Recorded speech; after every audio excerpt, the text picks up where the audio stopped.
Dia mbola faly mitafa aminao indray manaraka ny fandarana aramaso. Araka ny fahafantatsika ny fandarana aramaso izay anasana vahiny iray isan-kerinandro. Ho amin'ity androany ity dia vahintsika vaovao indray ny solombavambahoaka ny Madagasikara lany teny anivon'ny distrikan'ny Bealanana faritra Sofia dia ny député Ramatoa Volahaingo Marie-Thérèse. Miarabanao Ramatoa solombavambahoaka ary ankasitrahana ianao nanaiky vahin'ny fandaharana. Ya faly miarahaba ny fandaharana aramaso ary magnano mbola tsara atsika jiaby magnaraka zany fandaharana zany.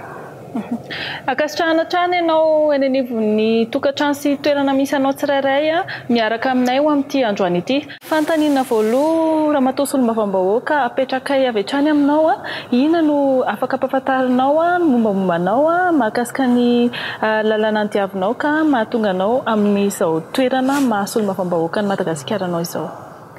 Araka nefa voalaza teo Volahaingo Marie-Thérèse no anarako.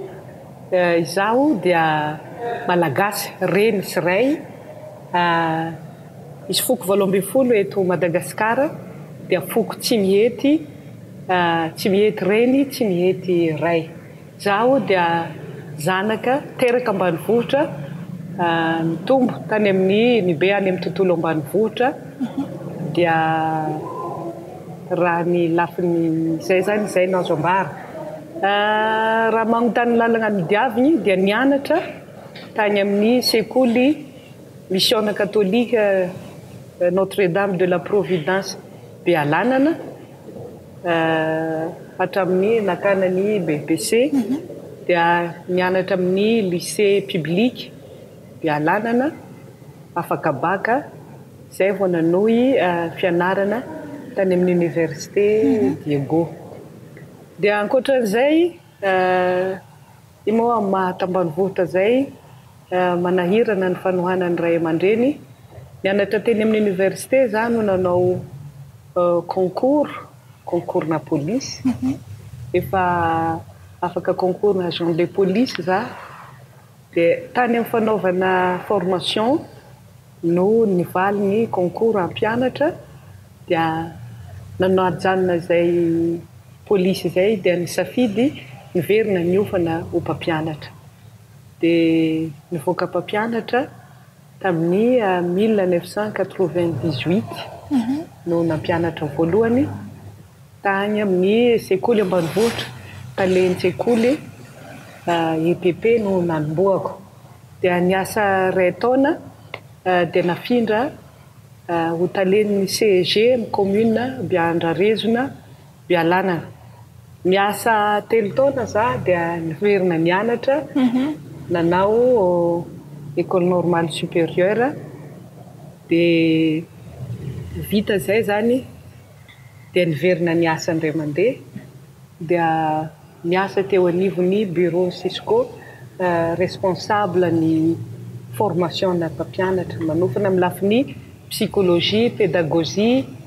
fanaraha-maso ary ny tombana suivi et évaluation atao amin'ny mpampianatra. Dia ny taona 2010 izaho no nanapa-kevitra ny safidy hanao politika. Tao anatin'ny vanim-potoanan'ireny tetezamita reny efa niomana nilatsaka solombavambahoaka. Dia sady nanao asan'izay mpampiofana zay makany ambanivohitra matetika dia efa manomana ny sehatra anaovana politika nanangana fikambanana association fikambanam-behivavy namana hanao an'izay politika zay dia tonga ny fifidianana solombavambahoaka 2013 no nandray anjara voalohany tamin'izay fananana raha-politika zay candidat 17 zay tamin'izay za rero ny vehivavy dia lany solombavambahoaka ny taona 2013 no nanomboana ny sehatra amin'ny lafiny ara-politika nanao ny asa maha-solombavambahoaka. Dia teo anivon'ny solombavambahoaka zay dia misy ny commission maro samihafa eo anivon'ny antenimieram-pirenena dia voafidy ho président ny commission ny lalàna, président de commission juridique teo anivon'ny antenimieram-pirenena nanomboka 2013 hatramin'ny 2019. Zay zany misehatra ray dia reny moa hitatsika ny rahantsika nahita ny zava-misy tamin'ny firenena isan'andray anjara tamin'ny tolony fanovana 73 député za no isan'ny mpanentana tsy nialan-kianja tamin'iny dia nisiny ny fiovana misy gouvernement napetraka na manana ny fifidianana dia nisafidy nanoana ny filohan'ny Rajoelina izay tao anatin'izany dia labaina lany soamantsara ny filohan'ny Rajoelina dia rehefa izy lany no nanendry anahy ho ministry ny fanabeazam-pirenena tamin'ny 2019 dia niasa nanao ministra za ray volana sy roa herinandro teo dia tonga ny fifidianana solombavam-bahoaka dia niverina ny latsaka solombavam-bahoaka dia lany soamantsara izany hoe mandat faharoa tamin'ny 27 mai 2019 ny fifidianana dia rehefa lany nambaran'ny fitsaranavy momba lalam-panorenana Pahibeamaso tamin'ny volana mois de juillet 2019 dia naveriny filoham-pirenena nanao ny andraikitra maha-ministra indray mandeha tao anatin'ny gouvernemanta Ntsay Christian za dia tamin'ny volana janoary 2020 no natsahatra najanon'ny filoham-pirenena amin'ny asa maha-ministra zay dia miverina amin'ny asa mahasolom-bavam-bahoaka amin'izao zao tsika mitafatafaito zao zay zany raha fintinina amin'ny ankapobeny atao fohifohy ny parcours nandalovako raha manontany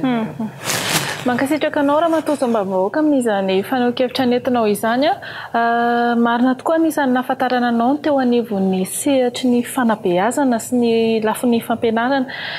manahoana kosa indray ary ny fomba fanaovanao ny tatitra na ny taberin'andraikitra ny anivon'ny distrika izay atidianao ny solom-bavam-bahoaka dia olom-boafidy fidin'ny vahoaka eo anivon'ny distrika napetraka hitondra ny hetahetany ny fangatahany ny faniriny ny mahamarary azy ankoatran'izay solom-bavam-bahoaka ihany koa dia natao hanao lalàna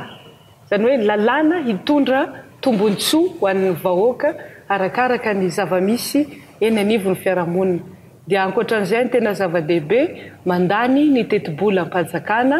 ary manara-maso iny teti-bola iny amin'ny ampiasan'ny gouvernement azy mametra-panontaniana aminy amin'ny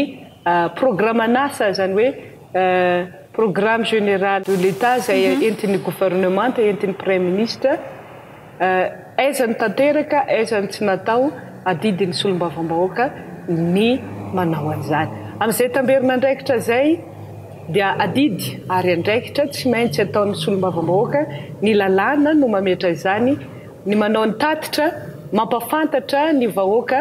ny fiainam-pirenena ny lalàna no laniana ny teti-bola indrindrandrindra inona ny asa ho atao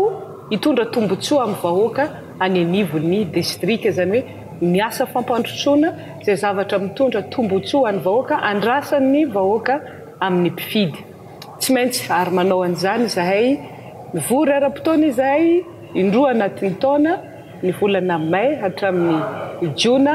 ary ny volana oktobra hatramin'ny novambra eo anelan'elan'ireo fotoana tsy ivorianareo dia tsy maintsy miverina any anivon'ny distrika fokotany commune na lany izahay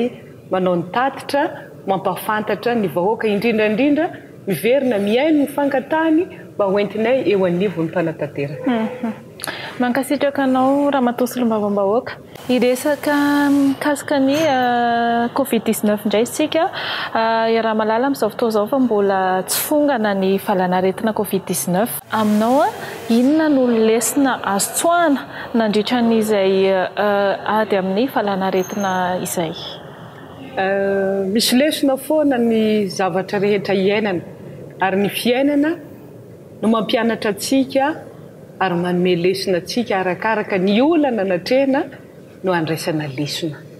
mampianatra ny zavatra fantatro ny lesona andraisina amin'iny zany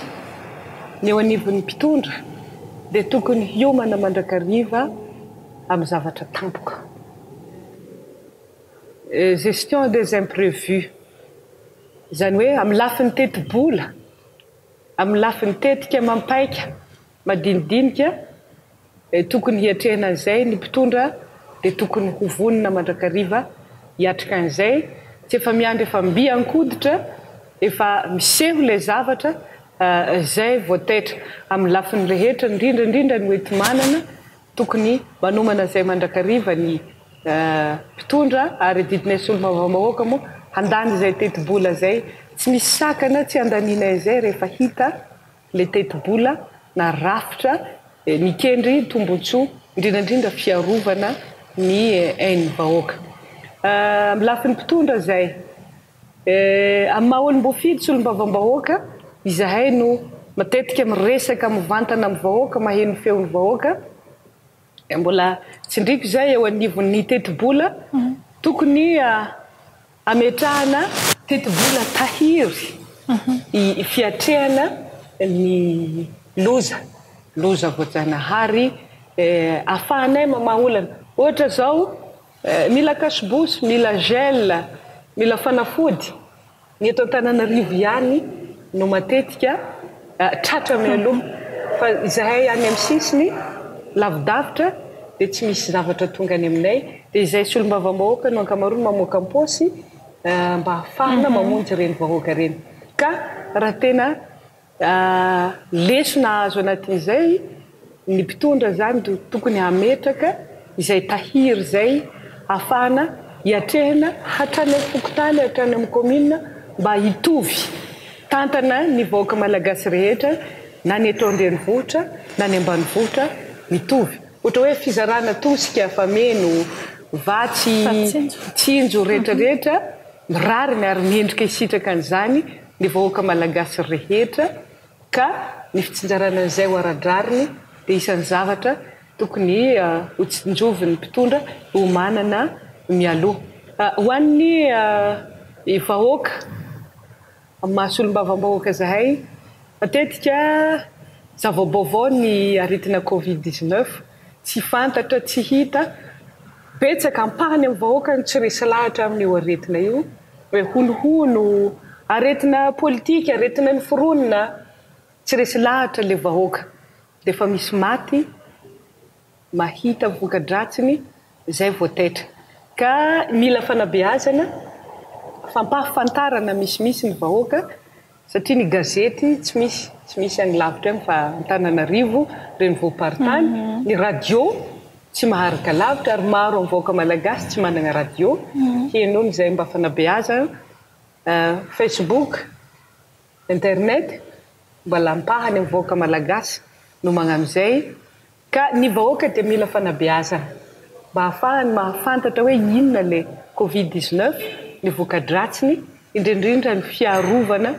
amin'izay mba ahafahany miaro tena, miaro ny fianakaviana, ny ankonana ary ny mpiarabe. Isaorana ianao amin'izay fanazavana nentinao izay, tianao fantatra manaraka andraikitra lehibe sany ao anivon'ny Transparency International ny ady amin'ny kolikoly. Aminao inona ny sosikevitra entina miady amin'izay kolikoly izay? Miara-manaiky tsika fa misy ny kolikoly.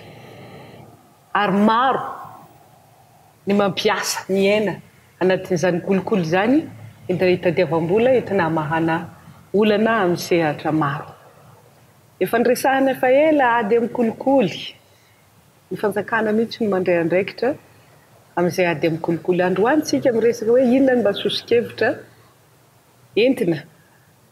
Betsaka ny sosikevitra resahana fa aminahy manokana zany, ny fahasahiranana,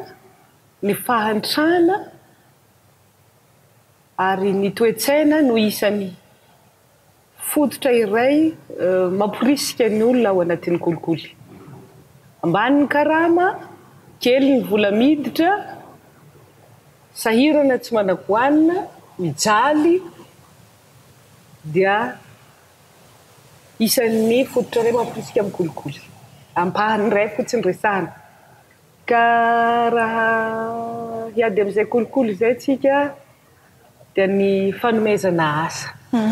famoronana asa, famoronana asa mba ahafahany tsirairay manana antrim-pivelomana hoentiny miaina mivelatra ary ny karama na miasa tsy miankina na piasa trano na piasa panjakana zay karama rehetra iveloman'ny olona zany tokony ho ampiakarina ahafahan'le olona miaina tsara afaka misakafo tsara izy afaka manana trano afaka mitsabotena afaka mampianatra zanaka rehefa heverina hoe mba miakatra ny farim-piainana tsy dia sahirana loatra heveriko hoe hiena izay kolokolo izay satria ankamaroa zany fahasahiranana tsy fahampin'ny karama ny poebola miditra tsy fihina mihitsy ny isan'ny mampirisika ny olona manao kolokolo ohatra hoe karama raisiny anatin'ny ray taona omen'olona azy anatin'ny ray aminy fakapanahy ny mampirisika manao amara-parana ny fandaharana sady itsika inona ary no afatra ho ampitainao an'ny mpanaraka ny fandaharana ny hafatra moa zany maro eto zany amin'ny mahavehivavy olom-boafidy no hitenenako eto vitsy dia vitsy ny vehivavy sahy mirotsaka amin'ny toeran'ny olom-boafidy indrindra eo amin'ny fandraisana andraikitra zany hoe ny mira lenta dia mbola ambany dia ambany ka ny tiako tenena zany mampirisika tsika vehivavy zay mahitana sy mihaino izao fandaharana izao mba ho sahy hiatrika andraikitra handray andraikitra hianatra hikaroka hitady hevitra hampitombo ny fahalalana mba hahafahantsika vehivavy maro ho eo amin'ny toerany mpanapa-kevitra sy tompona andraikitra mamaholana eto firenena na anivon'ny ankohonana anivon'ny fiarahamonina anivon'ny komina fokotany maro samihafa mila vehivavy ny fiarahamonitsika malagasy mila vehivavy dia ankoatran'izay mitodika amin'ny lehilahy ny vehivavy no maro anisa eto Madagasikara noho ny lehilahy raha izahay vehivavy maro anisa no tsy omena fitokisana tsy omena andraikitra mbola lavitra ny fampandrosoana zay hoeritreretintsika tiana ho apetraka ka mangataka anareo lehilahy zany mba hanome sehatra anay vehivavy mba hatoky anay vehivavy amin'ny fandraisana andraikitra atao satria fa maro ny vehivavy mianatra maro ny vehivavy mazoto mba hahafahantsika mitondra fampandrosoana misy kokoa isaorana ianao raha matosy lombava-bahoaka nanaiky ny vahiny niaraka taminay androany isaorana koa ianao izay manaraka ny fandaharana ary manome fotoananao indray ary amin'ny herinan'io toy izao veloma tompoko